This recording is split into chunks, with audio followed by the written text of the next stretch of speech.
Last month, I built a snowmobile-powered mini bike as shown right here. I sold it to the customer and then he gave it back to me, wanting me to install headlights and turn signals.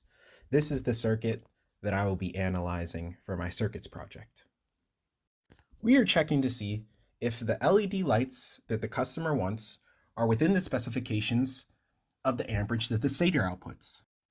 Now let's take a look at the top wiring diagram.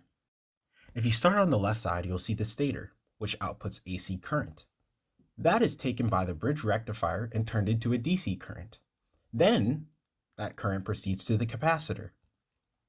That capacitor smooths out this DC current so that it can be used by the rest of the circuit. The middle trace leads to the blinker relay, and then a single throw double pole switch, which either leads to the left turn signal or the right turn signal. If we follow the top trace, that will take us to a single pole, single throw switch. From there, we access the headlights. So there is a single main headlight, and then there's two auxiliary headlights that are in the same location as the turn signals.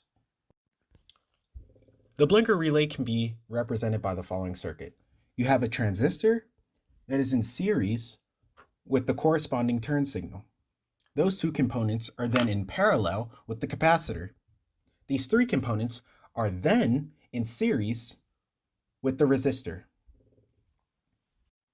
In this configuration, the transistor acts as a tunneling diode. Regulated by the capacitor that it's in parallel with, it acts as an oscillator.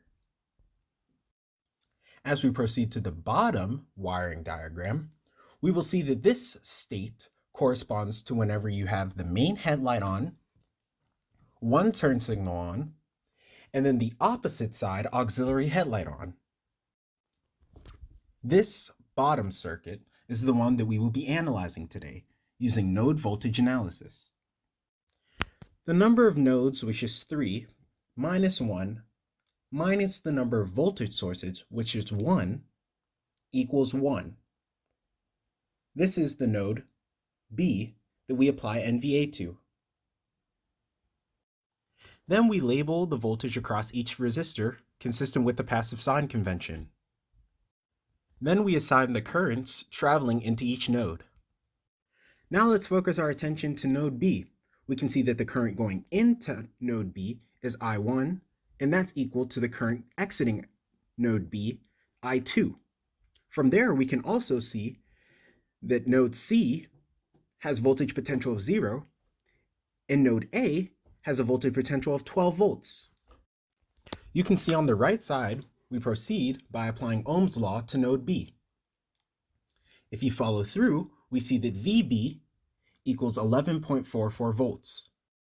Now we know the voltage at all of our nodes, and we can move to the left side and solve for all of the currents flowing through our resistors. From there, we arrive at current 1, which equals 0.55 amps, current 3, which equals 0.5825 amps, and current 4, which equals 1.5 amps. From there, we can sum all of those currents to arrive at the current that flows through our source. Because the current draw from the LEDs is less than 6 amps, the maximum amperage provided by the stator at idle, that means that this lighting configuration is safe to be used. Next, we can use conservation of electrical energy to make sure that our analysis above is correct. First, let's start with power supplied. We multiply the source current by the source voltage. That gives us 31.59 watts. Now, if we move on to all the passive components that dissipate power, we can sum the current traveling through that component multiplied by the resistance of that component squared. This summation equals 31.52 watts. As the power dissipated is approximately equal to the power supplied, we can therefore say that the conservation of electrical energy is upheld.